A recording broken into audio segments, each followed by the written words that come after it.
You are listening to Kubernetes Bytes, a podcast bringing you the latest from the world of cloud-native data management. My name is Ryan Wallner, and I'm joined by Bhavin Shah, coming to you from Boston, Massachusetts.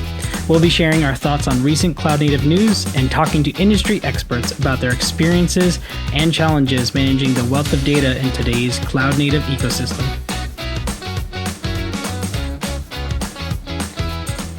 Good morning, good afternoon, and good evening, wherever you are. We're coming to you from Boston, Massachusetts. Today is February 6th, 2026. Hope everyone is doing well and staying safe. Let's dive into it.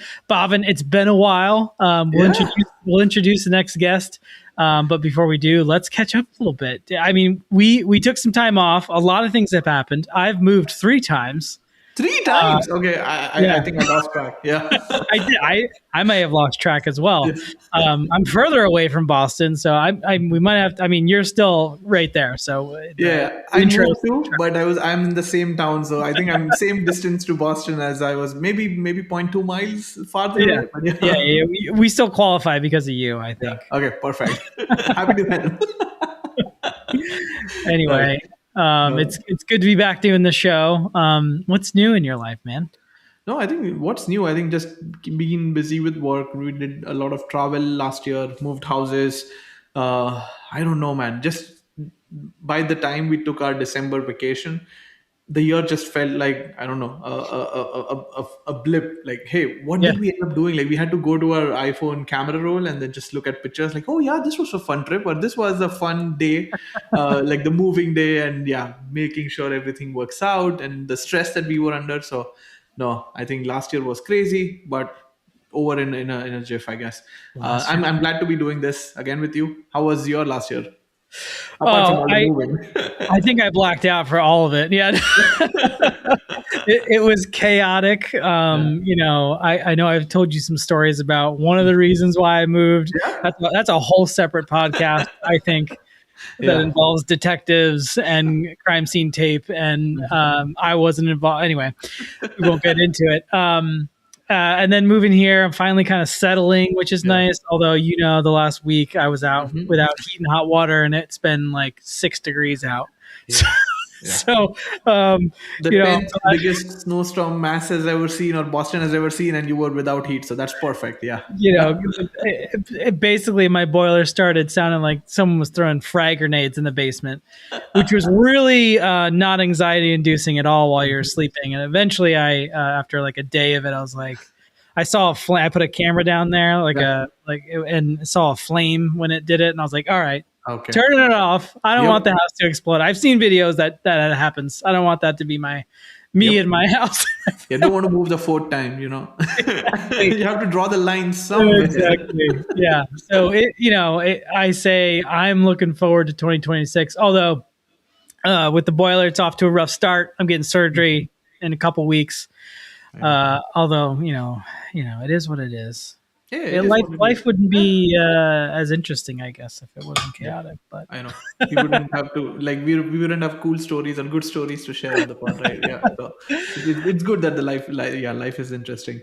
But I think I also wanted to share the change in cadence that we are planning to implement for this year. So to make sure that we can do episodes on a regular cadence instead of once every 2 weeks, we'll try to do a monthly episode. So we'll still get interesting guests to talk about how they have been using Kubernetes ecosystem, like tools from the Kubernetes ecosystem, and then how they are maturing. And hopefully those are still interesting stories as everybody is now talking about AI. But I think that's the one change we will implement as part of the pod. Yeah. You know what? It'll help us with scheduling. I think it'll allow us to kind of plan, with a little more time. In fact, we should probably revisit a few that we've done in the past as like where are they now? In the last 3 years. Yeah. That could be fun. Looking forward to it. But I know, show 1, I missed the interview because, again, the year's crazy already. But you can do an intro of who you had on and and stuff like Yeah, no, perfect, right? So we had this conversation like scheduled for a long time, and eventually when we decided like, hey, let's start doing this again, Adrian Mouat from who's the DevRel at Chainguard, right? Like he was kind enough to give us some time again to do the episode. So this episode will focus on like Kubernetes and cloud native security, how Chainguard is helping the ecosystem, and by doing these base images that are super secure, how they help customers figure out CVEs or not have any CVEs in their environment. So yeah, it's a great conversation. I'm sure our listeners will like it as well. that. Yeah. Security is still way up there. I know. I feel like Yeah. we've been saying that for years, Mhm. but that's just the reality of it. If you need job security, you need to work in security. I'm just kidding. Sorry. If I were That to, was- I told this to someone recently that they were kind of going back to school, and I was yeah, like, if I were to do it all over again, I'd probably dive into security and security. infosec. Yeah. I would. Nice. I'm not Okay. going to do that now, though. Okay. With that, let's have Adrian over and let's start the interview. So, Adrian, welcome to Kubernetes Bytes. Welcome to 2026. Can you talk about introduce yourself to our listeners and talk about what you do and where do you work, what do you do, and how do you help the Kubernetes community? Yeah, thank you very much for having me. So my name's Adrian Mouat. I'm a DevRel engineer at a company called Chainguard. And basically, we make secure containers and do sort of supply chain security stuff. Yeah, we've been sort of heavily involved in the Kubernetes space since we started, and I've been involved myself in the Kubernetes community quite a lot. Mhm. Yeah, so I help run. Another thing I help do is run Kubernetes Community Days in the UK. So that's a conference we actually ran in Edinburgh last year, which was great because that's where I live. So it was Nice. nice to have a conference in my hometown.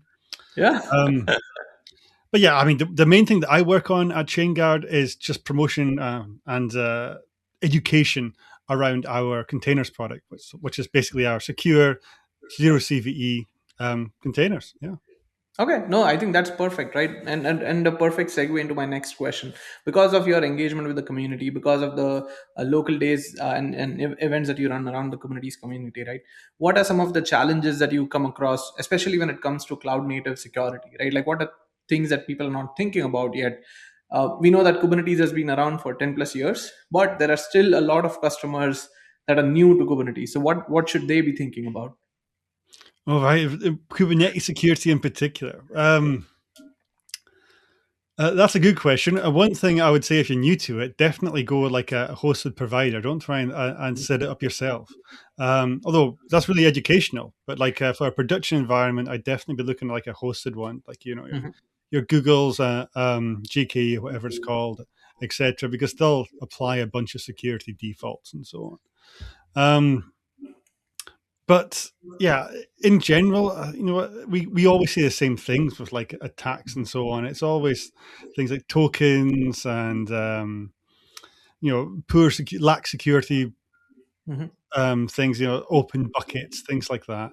And one thing has been on the rise a lot in the last decade, I suppose, is more like targeted phishing campaigns. So quite Mhm. often you'll find an attack starts because somebody's personal details have been compromised somewhere. Yep. But okay, can we also focus on the Kubernetes aspect, right? Like we have both personas. One is the developers that are building these modern apps and are packaging those up as microservices and built using containers. And then there's the operation side, right? I know that there's supposed to be DevOps, but there's still somebody tagged with whatever the official title might be, but still responsible for running that Yeah. application. How do those guys think about security? Yeah, I think that's a very good question. So it gets even more confusing in a lot of organizations because there's sometimes like a separate security department. Hmm. One thing I think, and I don't know how you feel about this, is we're seeing a lot rise. We've seen a big rise in what's now called platform engineering. So companies will have their own platform teams. Hmm. And quite often you'll find a lot of security stuff falls on them. So you'll see like sort of defaults to be secure will be the responsibility of the platform team. And one thing the reason that I know a little bit about it is because quite often the platform team will say, "Hey, use these sort of golden images or Yeah. use these set of images to start your own containers and so on." And that's one area that Chain Guard can be really useful in. Um, Gotcha. yeah. No, no, go ahead, please. Continue your thought. I was trying to remember what exactly the question was. Yeah, no, it's more about like with these DevOps roles, or now, as you said, right, the platform engineers or the platform leaders. Security is one of the things that they have to worry about from an Yeah. organizational perspective. So, how, like, what are some of the things like calling out golden images? That's perfectly one of the things that they should be thinking about. But what are some of the other challenges that they should be thinking about, and I don't know, thinking 6 months in the future? I don't think it's about thinking 6 months in the future. I think it's about good standard practices. I mean, there's like a couple of big things that I go on and on about, and I'm sure we'll come back to this later again and again. Mhm. But one of them is keeping everything up to date. So Yep. that's the images you're running, like the versions of the images, the versions of your Kubernetes cluster, and the versions of your dependencies. Trying to keep all those up to date, and it's not an easy task. Keeping your GitHub Actions up to date. And it's not an easy task, like because it's this stuff is constantly getting out of date, and really you've got to try and use tools like Renovate and Dependabot and so Mhm. on to try and help you there. But the second you sort of slip too far behind, that's when you get into the territory of having vulnerable software that people can exploit. The Gotcha. other thing that I talk a lot about, and Chainguard sometimes talk a lot about, is long-lived tokens.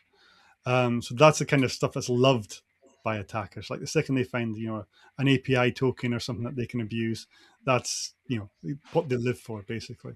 Oh But yeah. in a lot of cases, you don't need these long-lived tokens. There's like ways around requiring them at all these days, especially with stuff like OAuth and Federation.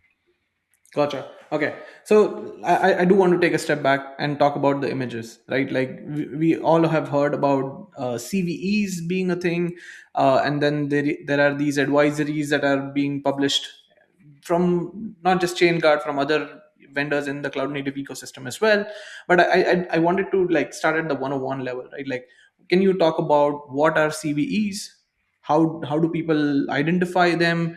What's the process of fixing those? And then if we go back and care about the platform engineer, right, like how do they keep on top of these things, obviously upgrading one everything and making sure they're running the latest version is greatest, but how do they figure out if they are impacted by such CVs as well? So can you give us an intro or primer on what CVs are?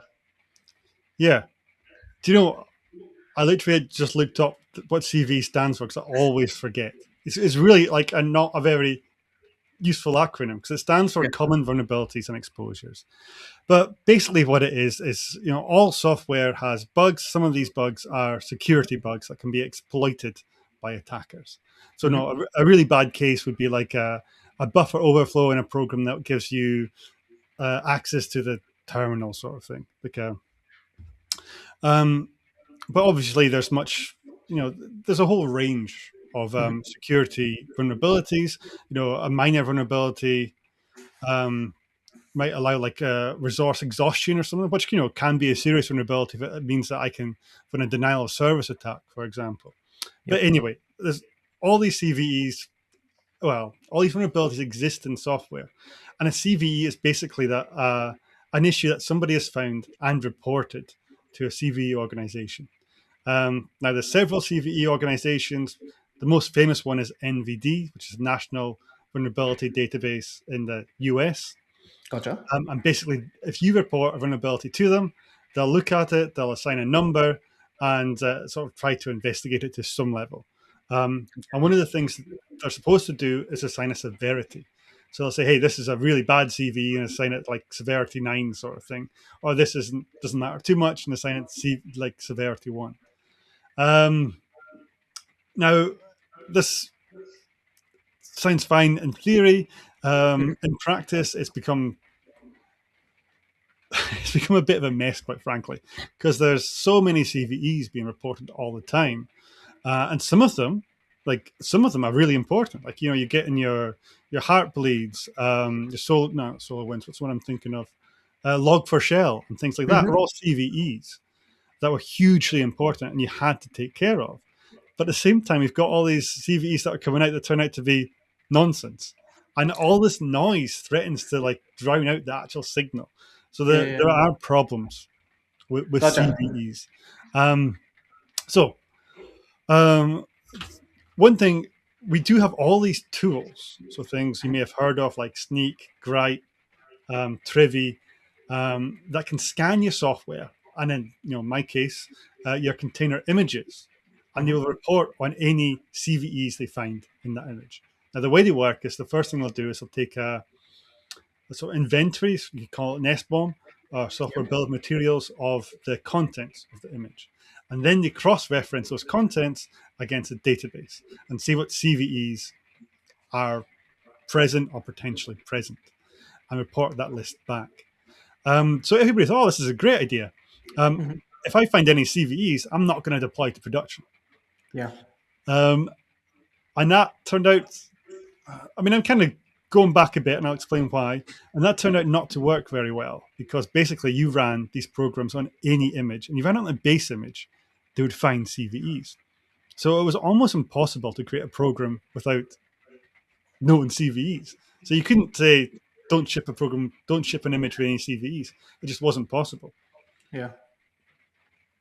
But that's kind of where Chainguard came in. So we were like we were the first company to start producing a wide range of images with zero CVEs. And the way we did it was we stripped down the contents of the image, so there's less stuff in there, less stuff to have CVEs, and we just updated it all and patched it all to get to zero CVEs.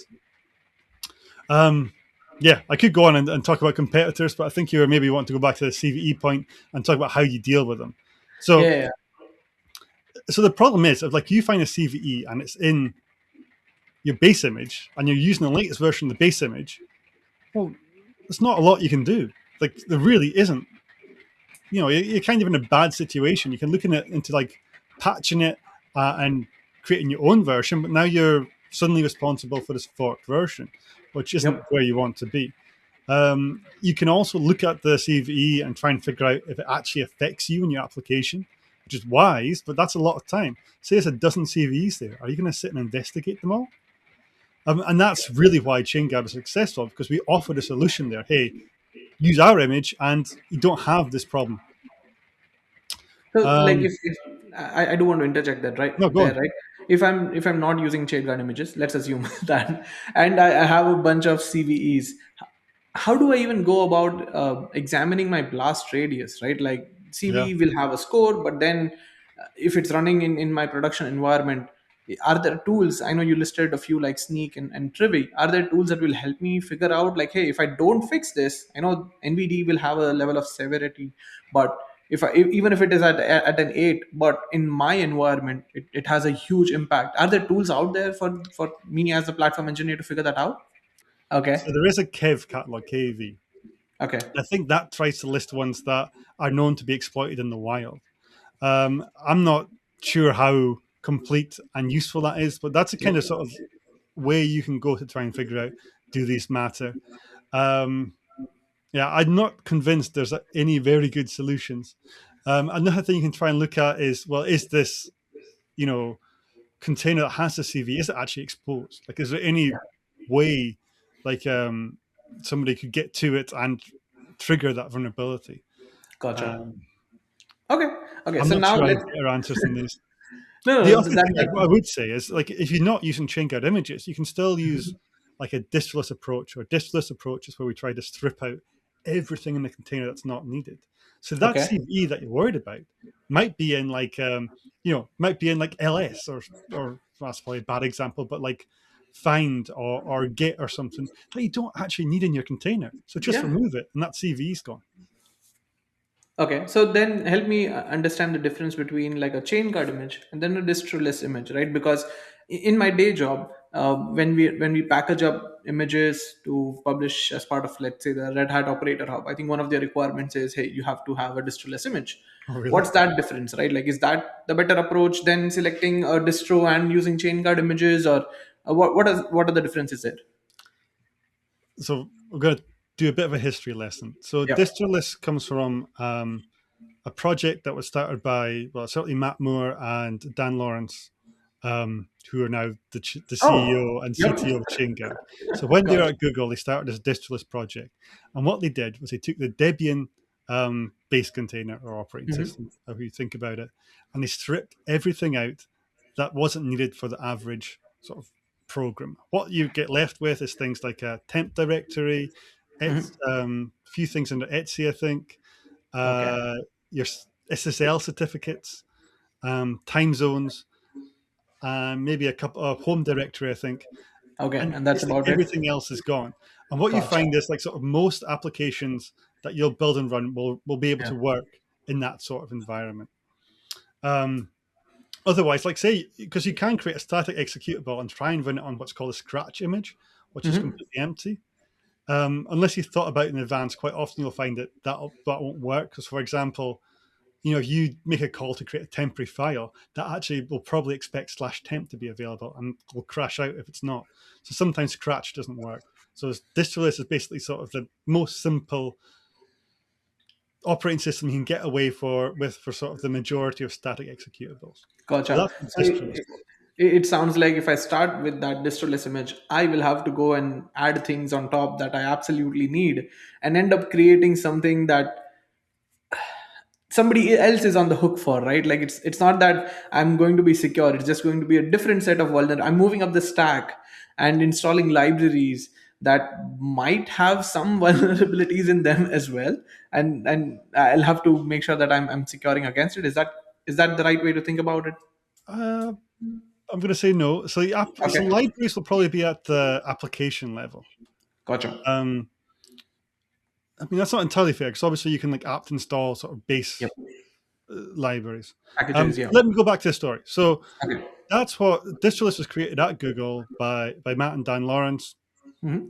Um, and they started Chainguard. And one of the first things we worked on was basically extending that, taking like what they'd learned from DistroList. And that's where Chainguard images came from. That's the philosophy behind Chainguard images.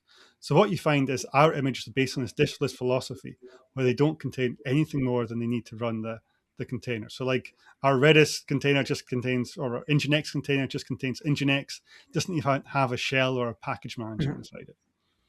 Um, yeah, and we extended that. We have like I don't know 2,000. Or yeah, I think we've got around 2,000 different images now in the catalog. So we've done it for a whole bunch of open source projects. And I've been following. I think I've been following Dan on LinkedIn for a few years now, and I've seen the progress that Chainguard has made. Obviously, you guys were the pioneers in building these images, but now I think you are at Series D, so quite a big organization of your own. Uh, have other vendors caught up? Are there other alternatives for customers? Like, can you talk a bit more about the options that are out there? Yeah, I will, but bear in mind, obviously, I'm in a slightly difficult situation here because obviously I work for Chainguard, Yep. and also take what I say with a grain of salt because I work for Chainguard. But we were the leaders here, and there were people like I don't want to name people. There were other people in a sort of secure image space Yeah. before, but they never got to zero CVEs for whatever reason. That wasn't what they focused on. And just by doing that, we solved this problem that people are having with tools like Sneak and Gripe and not knowing what to do with these vulnerabilities. Um, so we found this whole market ready for us, if you like. Yep. And we're clearly having success, as you can see by our fundraisers and so on. And that, of course, attracted competition. So now you'll see several, probably from the outside, look quite similar offerings. I would say there's a few things to be very careful about if you're comparing offerings. One Mhm. thing is, like, do they control the underlying operating system? Yeah. So I would argue that Chainguard is a much better option than some of the rivals because a lot of them don't control the underlying operating system. What they do Mhm. is they take an existing distribution like Debian or whatever, and put things on top of it. The problem with that approach is they're dependent on everything on Debian for everything under the application. Yeah. So if they need to, update libc, they can't, right? Because that's such a fundamental component to Hmm. the operating system that it's going to be really difficult for them to patch and make sure it works with everything. So that's really going to very difficult in that situation. Whereas we're patching things like libc the whole time. That's just what we do. Like if you go and look at how often, that's the other thing I would encourage people to look at is how often our images are updated. Not just how many CVEs do we claim there are in it, how often are they updated and what security patches are applied. So Gotcha. you'll see like most of our images are updated every couple of days, or nearly all basically. So But if you look if at some I'm of the, a Chainguard user, I'm basically setting the image tag to latest so that I all automatically get these things whenever you guys publish a new version. so I wouldn't set it to latest. Okay. Um, or I mean that's not quite right. I would You can set it to latest, but then pin to the digest so that you're not automatically bumping over versions because otherwise you'll pull in like the next major version and everything will break. So Gotcha. pin to a Okay. digest. So you'll say latest at and then a SHA, and that will Mhm. mean this specific version of that image. And then you'll use something like renovate or dependabot to update. So that's the way I would do things. Okay. Um, Obviously, if you're a customer, you can also pin to like a specific version, like 3.8 or whatever. And again, I would still recommend using something like renovate or um, dependabot to keep up to date. Um, And you have mentioned these tools a couple of times, right? So can you talk about what these do? Like, are they open source utilities that are available for everybody, or are these like ChainGuard add-ons or whatever that you might have? So we do have a tool that we use internally well, and some people use it in the community as well called Digestibot, which is a fairly simple tool that will update digest. So basically, what it will do is it will go to in your look at your Docker file, see like the from line, see it as a digest, and then it'll go to the container registry and ask, is there a newer version of the image Mhm. in this digest? And if there is, that'll open a PR to update it. Now that's a very simple tool. Dependabot is GitHub sort of free tool, excuse me, for doing kind of the same thing. Mhm. It's a lot more general, covers a lot of different file types and so on, and ecosystems. Then there's a tool called Renovate, which is essentially the same thing again, um, but from a third party company. And I think it's probably a bit more configurable and it covers a few more use cases. And also, if you're not on GitHub, you can also use Renovate in various different CI/CD systems. So all of Gotcha. those are great options. But I mean, I really think keeping up to date is really utmost importance to organizations. So I thoroughly recommend looking at one of those if you're not already. Okay. No, thank you for that recommendation. So one more question, I think on the image front, right? When I was getting started with Kubernetes and containers, the basic examples were always like from Alpine image or Debian, as you mentioned, right? Um, are ChainGuard images free for everybody to use? Like, what does ChainGuard charge for? I know we are not here to do a commercial for ChainGuard, but I at least want to know, like, hey, can users get started for free without having to like come to you and start a subscription? Yeah. So we have a free tier. So there's about Mhm. I don't know how many images now. It's maybe 40 odd images that are on the free tier. Gotcha. It's generally sort of ecosystem images, so things like Python, Java, Yeah. um, and you can totally use those at the latest version for free. Again, although there's only a latest tag, I would recommend Mhm. pinning to a digest so you don't automatically bump over versions. So absolutely, you can get started for free. I can't regarding pricing. There's pricing for different Yep. use cases and models. So, like if you're a startup or you're an enterprise, and that I'm afraid that's a very much a come talk to us at the minute. Yeah, yeah. And again, people can reach out to you. We'll have your contact details in the show notes as well if they want to reach out to you and start those commercial discussions. But this is a great overview. Okay, so we spoke about ChainGuard images. I also see that you guys have introduced ChainGuard libraries or ChainGuard packages. Can we talk about what additional problems is that solving? If I'm secured at the base image layer, how do I make this work? Yeah, I mean, so this is huge libraries thing. And it's the kind of the scope is a bit scary. So I mean, we already like we have something called a Chainguard factory for building all the software. Mhm. And we're doing like package builds continuously, and like there's so many builds going on all the time that it's pretty crazy stuff. But we've expanded that to libraries. So libraries, what do we have? There's JavaScript, Python, and Mhm. Java, I believe, and there are various stages of release. But basically, we're building the libraries like in PyPy, um, in Maven, or in npm. So rather than get your packages directly from one of those repos, you can come to Mhm. us and get them from us. Now, what's the difference? The major one is that we're building everything from source and Mhm. verifying that it sort of matches the source, if you like. So we immediately cut out a whole bunch of attacks, because what you find in a lot of recent attacks and older attacks is people uploaded like malicious binaries. So, like, Hmm. if you type, if I say npm publish, it possibly changed the details of how that works recently, but it certainly used to be the case. You could just upload basically a blob that didn't Yeah. match the source code in GitHub because the two weren't really linked.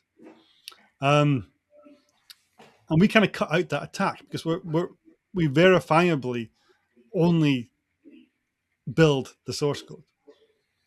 So the source code would have to be compromised for us to pick it up and build it, which is a step that normally doesn't happen. And then, of course, we would have to not notice and etc.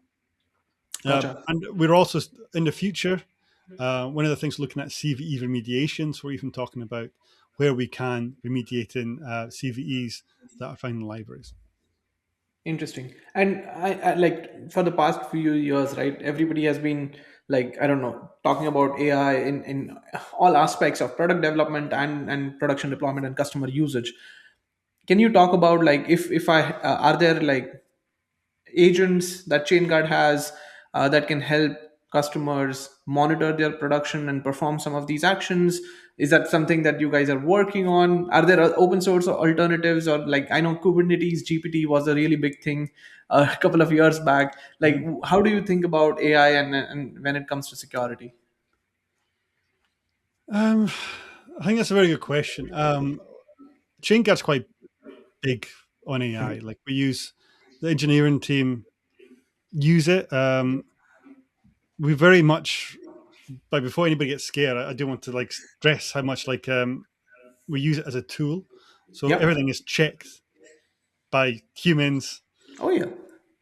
and everything is tested, and we have PRs and so on. So it's not like the AI is going wild at ChainGuard, but we are heavily invested into to using it and trying it out. The CEO is like, if you go and probably link it in the show notes, he posted a blog yesterday talking about Gastown from Steve Yege and how that's kind of shown us the future of agentic programming. In terms of products, I don't think you're going to, in the short term, see tooling from us that, you know, of agents that protect your system or anything like that. We're very heavily using it internally. Gotcha. And how about protecting those workloads, right? Like, doesn't have to be a chain guard software, but if I'm running LLMs on my Kubernetes clusters, which there are again open source projects that allow you to do that, and customers are just figuring out, hey, this might be the easier way to run models locally instead of consuming as a service. How do like what are the security things that I need to think about in those scenarios, or is it just a different application for you that you have to protect? I mean, I honestly, I can't say much here. Hmm. What I would say is I worry more about people's data or my own data, like when I give it to the LLM. Um, for example, if you're a company, you probably want to be paying for a license for ChatGPT or Claude or something. Because the problem is, if you're not paying for it, I guarantee your engineers are using it. So, and if they're using a personal license, Yeah. ChatGPT and so on may be training on that. So you're much Yep. better off buying like a company license. So at least you can get a license that says, "Hey, we will not train on your data." Um, so that's one thing I'd be aware of. Hmm. I mean, going on that point, in a lot of cases, it may well be more secure to run your own LLMs in a cluster than it is to use a third party. When I'm just in terms of like being able to control where the data is and where it goes. Hmm. Um, but beyond that, I'm not an expert in this. I'm not going to claim to Got that. understand how to No, secure no, LLMs. no worries. I just wanted to see if you had any thoughts around this, right? Like, we can definitely move on. So I think my next question was around customer stories. So with your involvement in the community, or as the DevRel engineer for ChainGuard, are there any customer stories that you can share with us in terms of best practices or learnings, right? Like maybe you went into a customer environment, found all of these things that are low hanging fruits, and then tier two things that you need to fix. Can you give us like a plan of action that customers can follow? Yeah, I mean, we don't really. maybe in the very early days of Chainguard, we would do like security reviews and so on. We don't really do that. And we definitely work with customers to try and help their projects and solve their problems. But we're not going to do a review of their Docker files in general. Gotcha. I can certainly give you some advice from a sort of personal perspective. I worked on something called CHIPS, which is Container Hardening Priorities. And if you Google that, you'll find a GitHub project. And I see if I can find it, which is at github.com/chips-dev/chips. Okay. Chips spelled CHPS, no I. And that was basically a kind of standard, and it gives you a way to sort of grade container images in terms of security. So one of the, I'll grade it in terms of minimalism. So is there stuff in there that doesn't need to be there? Configuration. So does it run as a root user when it shouldn't really run as the root user? Are packages pinned? Sort of SBOMs? Are there known CVEs? Things like that. So if that's something you're interested in, I totally check out that project. What else do we see? That's perfect. I was able to pull up the GitHub link. I love the logo for sure. I'll make sure we include that link in the show notes as well. That was Uh, my boss Lisa that did that logo, so I'll give her a shout out. Gotcha. Yeah. So I know, like, it's funny, right? Because 18 months back, maybe, I don't know. I'm having a hard time remembering the timeline, but there was a salsa framework in the Kubernetes security ecosystem, and now we have the chips project. So that just, yeah, makes everything whole again, I guess. Well, yeah, so we named it Chips as a sort of nod to Salsa. Salsa Yep. is very important. I mean, that's, Chips is quite small time. Just hopefully it can be helpful to some people. What Salsa is a really quite important standard about hardening your sort of build infrastructure. I totally recommend people look at that. It was updated not too long ago. They went down to a 3-level model and added some things which I thought was really great. Gotcha. So who owns that? Is it like part of CNCF, the Salsa framework, or those recommendations like are built around, like, I don't know, a couple of years back, White House had the mandate of having S bombs. Like, is it governed?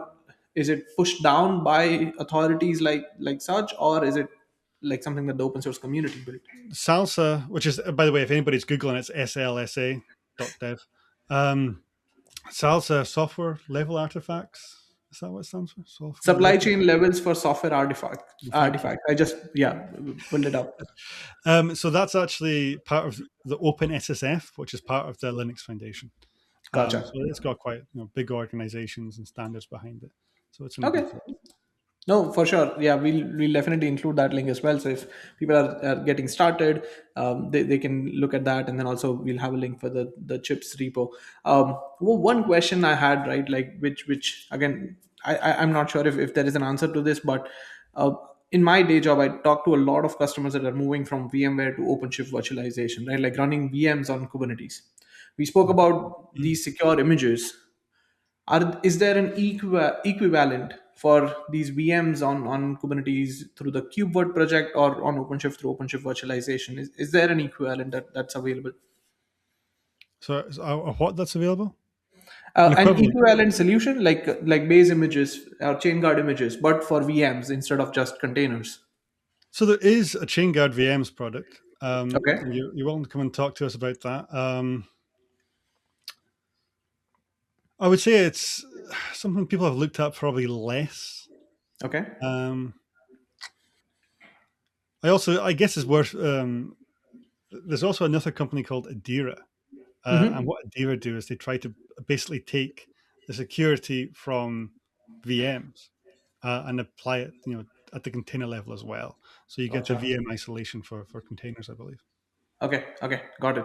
Awesome. No, I think this has been a super helpful discussion for me, and I want to apologize again. I know we did that before we hit record, but I know we were supposed to record this and get it out last year. Yeah, Ryan and I couldn't give enough time to Kubernetes Bytes, so we do apologize to our audience for that. But I'm glad, Adrian, you were able to come back and have this conversation with us. No, don't apologize, because I think this is a really interesting time, because like you've already mentioned our competitors. Like I said, like I don't want to talk too much about them, but it's a Yeah, very yeah. interesting time in the industry, and especially with us producing libraries, which I think in the future could be a very big thing, the libraries product. And Gotcha. Okay. it's an So interesting time. last question for you. Where can users learn more about Chainguard and keep up with everything that you guys are doing? Maybe what you personally are doing with events in the UK. What are some of those links that we can include? Yeah, sure. So there's Chainguard.dev is a Chainguard website, and there's a nice blog there that's quite well updated. Dan Lawrence, as I just said, posted a blog yesterday on Gastown and all the AI stuff that I thought was very interesting. Myself, probably like Blue Sky and LinkedIn. It's the main places that I'm active. I've got quite an unusual surname, Mouat, so it's usually fairly easy to find me. Yeah. Yeah, I guess that's the main thing. Awesome. No, thank you so much for your time, Adrian. This was a fun conversation. Yeah, great. Thank you very much for having me. All right. Well, thanks, Bhavin, for that awesome interview with Adrian. I hope everyone learned a lot. Don't forget to check us out on YouTube, like and subscribe, and anywhere you get podcasts. Make sure to share this podcast with those. We're going to be doing a lot more episodes every month, so make sure to tune in. And with that, this brings us to the end of another episode. I'm Ryan. I'm Bhavin. Thanks for joining another episode of Kubernetes Bytes. Thank you for listening to the Kubernetes Bytes podcast.